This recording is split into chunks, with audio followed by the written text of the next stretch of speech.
Aaron's been good to this show. He's been good to me. And we've, I don't, I've been around him. And when he came on this show last, just a few weeks ago, and I joked with him about him being on Kenny Mayne's Final Sports Center, and he said he would do that for me, which I greatly appreciated, but that also meant that I would be leaving a spot, and I'm fine where I am, but that's what he said. So I will just say I've heard what he told Pat McAfee, and it is the bingo card of all the words that are used by people who are anti-vax, even though he said he's not anti-vax. And like I said to everybody, it's what you want to do with your body. It's your choice, your body, your choice. I totally understand that. I get disappointed when people say that they are not going to take the vaccine because it is something that creates a variant that pierced my vaccination status, my double vax status, and, got me sick. So it's very personal to me. I could not be more patently disappointed by what Aaron Rodgers told Pat McAfee today. I could not be more outraged is the only word that I would be lumped in, because I guess he's lumped in anybody who's criticized him with a woke mob, with a cancel culture. I'm not canceling. You can't cancel Aaron Rodgers. Aaron Rodgers, hopefully you'll get better, and we'll see you back out there on the field. Yeah. Okay? With your body actually filled with the antibodies that are required, that you could have had with the vaccine. Mostly. Nothing beats the actual real antibodies from getting this thing, apparently. But it's so disappointing to hear him say that he didn't take the vaccine because he has an allergy to what's in the mRNA, the mRNA vaccines, the Pfizer and the Moderna. And I know you folks, you're sick and tired of hearing this stuff. I am too. Last thing I want to do right before Week 9 begins in full earnest here is talk about this stuff. But it's an all-time great first ballot Hall of Famer with a huge platform, saying things like this allergy in this vaccine caused him to not take it. Yeah, you're like running the risk of what? Something that's happening to you that has hardly happened to billions of people who have taken this. And yeah, it's a risk in the same way that he said that the Johnson & Johnson, which you took, Chris. That's what I took, right? Yes. He said he didn't take the J&J because of the clotting research that surfaced earlier this year. Anybody who does the research will know that the clots from the J&J vaccine were an issue with 6 women between the ages of 18 and 48 years of age. Just one quick Google will find that research out. So the MVP of the NFL, who puts his body on the line every day in the most random fashion you possibly can, puts his body and his health on the line with every snap. We once asked Howie Long of the Pro Football Hall of Fame, at a Pro Football Hall of Fame ceremony weekend, looking over the steering wheel of that upcoming season where Chris Long was taking on Kyle Long. And I said to him, so rare, when Eli took on Peyton, they weren't on the field at the same time. Your kids are on the field at the same time. What's going to be like that? And he didn't have a single sense of pride about it right off the top.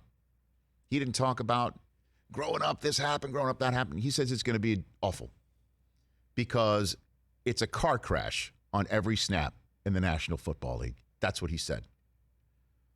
And a quarterback in the NFL who puts his body on the line randomly every single week is saying, I'm not taking this vaccine because there's clotting issues.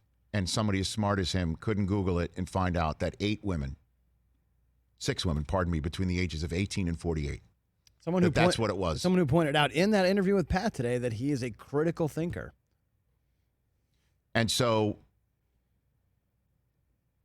and doesn't want to run the risk of putting something that he would have an allergic reaction to. Or the side effects. I mean, let me just say this, and then the NFL, it's a witch hunt and all of that business.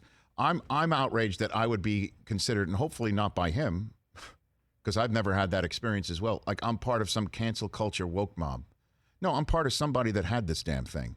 And I've done everything that I possibly can to keep myself safer and everyone else around me safer with something that does not have 100%, of course not, success against keeping this from your body and keeping it from being spread around. It's a better shot of you not going into the hospital. It's a better shot of you not getting it all. It's a much better shot of you not spreading it around. I don't understand how this is to be questioned.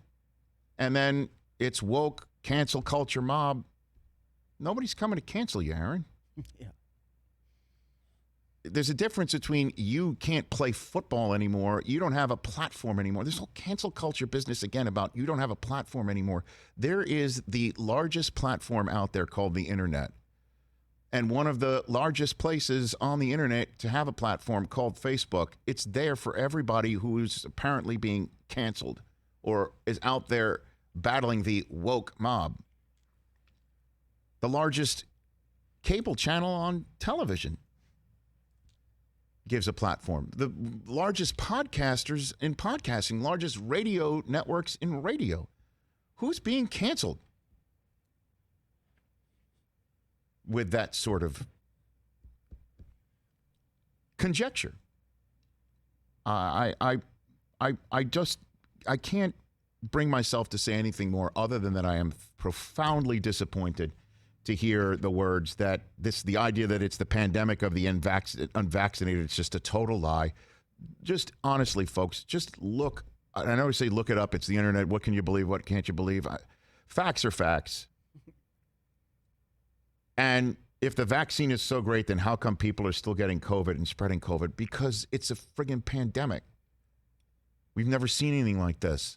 And a vaccine gives us a better shot of not getting sick and not being hospitalized. How do I have to keep repeating this? And it's just the fact that I disagree and I'm disappointed doesn't mean I'm a mob or I'm woke.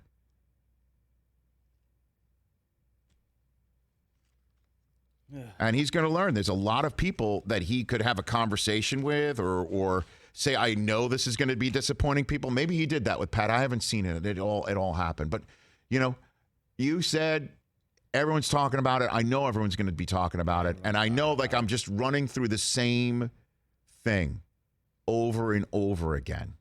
And my whole timeline is just all this right now. And so it's the last thing I really wanted to talk about today.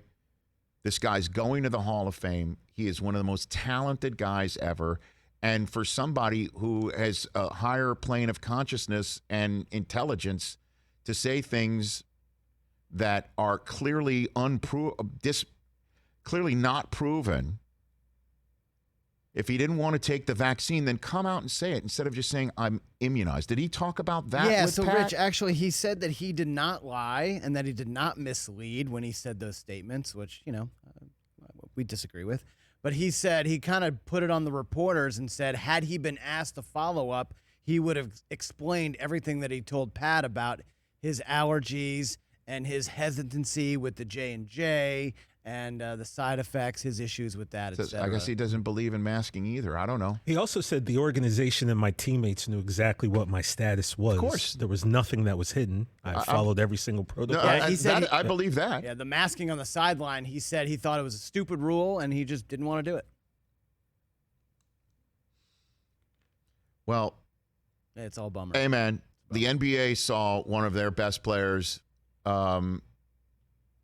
go through this, and now the NFL is going through this with one of their best players, which is on the fault line of what so much is being argued about and discussed in this country. So, I'm not part of a woke mob, man. I'm not here to cancel him. I'm just here to say I'm very disappointed. It's the only way to put it.